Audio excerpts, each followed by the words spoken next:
Let me ask you also, you mentioned the guilt and the shame that you Yeah. released that day. And that is one of the questions that I wanted to ask you about guilt and shame being the, the lowest forms of emotions that I'm sure hold most people back.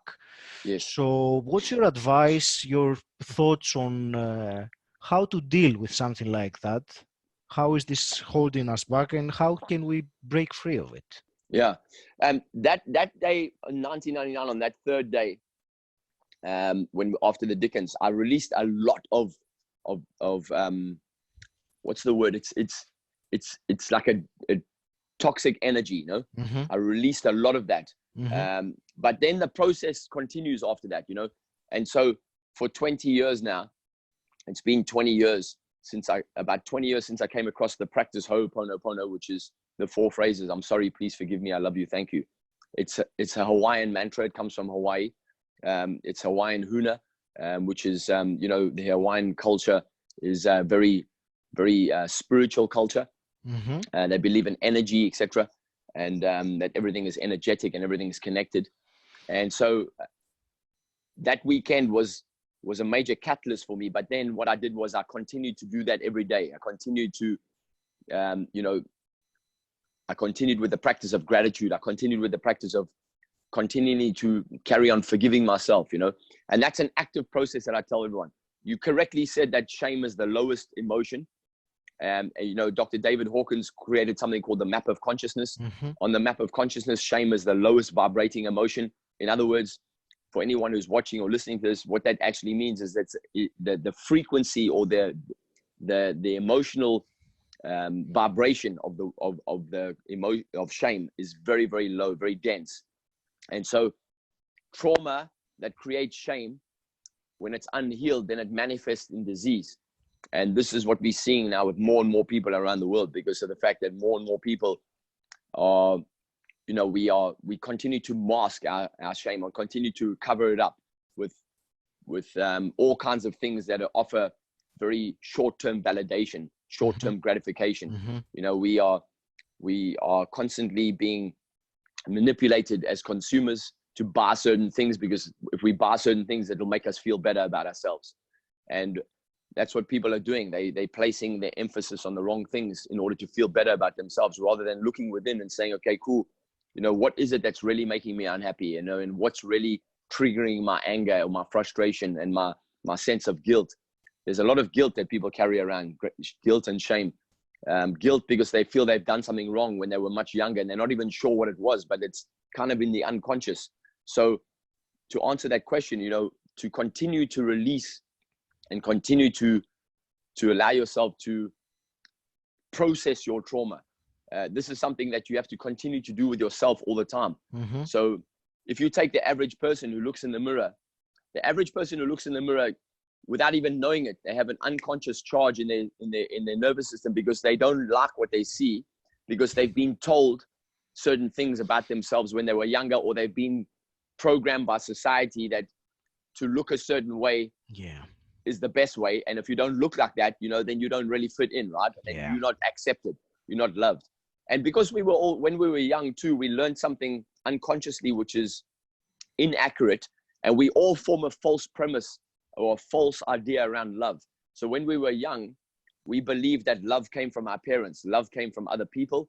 And when our parents didn't love us, and there were moments, lots of moments, all children go through moments where they believe their parents don't love them, because they either weren't picked up at the right time, or they weren't fed at the right time, or their parents scolded them or spanked them or put them in the bedroom, or told them to sit on the naughty step and keep quiet.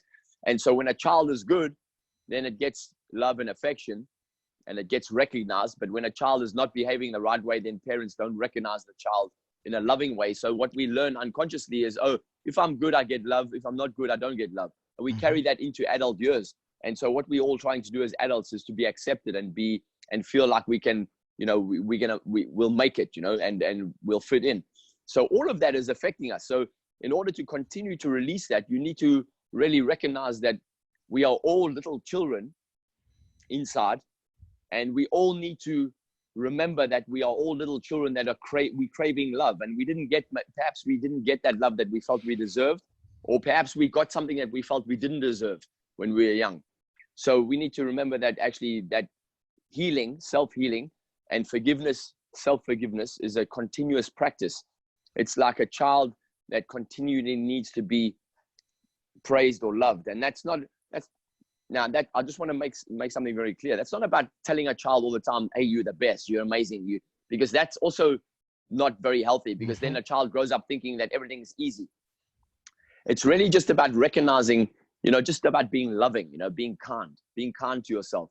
You can never be too kind to yourself. And people are not very kind to themselves. People are very unkind to themselves generally, but you can never be too kind in terms of how you treat yourself in a loving way. So it's really just about recognizing that there's a child inside of you that really needs to be healed and really needs to be reminded that actually you're okay, you're enough, you are loved. And you're not going to get that from anybody else. So you might as well give it to yourself. So what I've been doing for 20 years is I've been looking at my reflection all the time, and now I carry on my phone, I've got 3 or 4 photographs of myself at different ages. One photograph at about 18 months, one photograph at about 2 or 3 years of age, one photograph at 5. And I look at those photos. I've been looking at those photos for many years and looking at them and practicing the Ho'oponopono phrases. I'm sorry, please forgive me, I love you, thank you. So I say to that little Allan, I say, Allan, I'm sorry, please forgive me, I love you, thank you. When I say I'm sorry, what I mean, and I tell people, when you use Ho'oponopono phrases, these 4 phrases, when you say I'm sorry, you're actually saying to yourself, I'm sorry that I made decisions at a very young age that undermined myself. I'm sorry I made a decision about the fact that I wasn't enough. I'm sorry I made a decision about the fact that I was naughty, or I wasn't good enough, I was unloved, or I was ugly, or I didn't fit in, or nobody liked me, or I couldn't speak, or I couldn't sing, or whatever it is. Because we make decisions like that as children. We don't realize it. We make decisions like that. And it's usually around our parents, because our parents are the first people who teach us about relationship with each other and with ourselves. That's where we learn about relationship. And you either learn a healthy relationship or you learn an unhealthy relationship. And the majority of human beings are learning an unhealthy relationship, because most adults have an unhealthy relationship with themselves because of what they learned as children. So we keep passing this down generation to generation.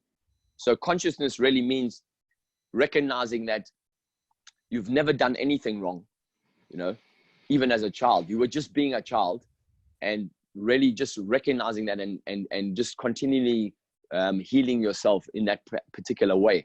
And then being grateful, gratitude and forgiveness are very powerful things. Being grateful that you had that experience, because there are no mistakes. It's designed like way. So, and then I know we're moving all over the place, but it just takes you into the next conversation. Is like, people say, well, what is life all about? And I was speaking to an audience last night, and I said, have you ever asked yourself, what life about? I mean, it's not just about, being born, growing up, having a job, going to work every day, and then dying. And, there's a spiritual curriculum that we all have as a soul, that we manifest into a human body. We come from energy. We manifest into a human body. We're here for a short while. So what is life about? Life is a spiritual playground. It's a spiritual curriculum. It's like a spiritual school. So we must be grateful for all of the experience that we had as kids. We must recognize that everything, even the pain, all the painful experiences, all the trauma, that's all part of our spiritual curriculum that we have come here to remember, who we really are. And then once our life is over, we'll return back to energy, And so while we are here as matter for a short while, we must make sure that our life matters. So really, it's just about recognizing, who am I becoming, and who would I like to become? And what is my life going to be about, so that I can make the biggest difference and have the biggest impact? And then really the biggest way you can have the biggest impact is to heal yourself, because then when you heal yourself and you have no fears and you don't worry about what other people think about you, that's one of the biggest benefits to healing your own heart, is you have no worries about what people think of you, because you're not trying to pretend that you're something that you're not, because you're afraid of what they might see. It changes everything. And then you can show up more authentically. And when you show up more authentically, it means you can be more present. And when you're more present, then you recognize the beauty in everything. You recognize the magic in everything. Like Einstein used to say, right? You recognize the magic in everything, because everything is magic. Especially when you look at quantum physics and you see how everything is connected, everything is energy, and it's all and energy has so many different forms. You know, this couch I'm sitting on, this phone I'm looking at, you know, this you know, the clothes hanging on the line, you know, the cars outside. This is all energy that's forming in these different forms, you know, these solid forms. But it's not really there, right? It's 99.9% space. It's little packets of information that are all, you know, forming together into these shapes. When you look at it like that, then it's mind-blowing, right? But we get so caught up in the smallest part of the conscious mind that becomes critical by nurture. And then we forget about all the other stuff. And that is our biggest challenge while we're here, is to how can we get out of that critical mind and into the magical mind, you know, the magical part of the universe, the magical part of life. And that comes from really looking inside and saying, okay, cool. What flawed programs do I have that are running in my unconscious that are preventing me from recognizing my greatness, right?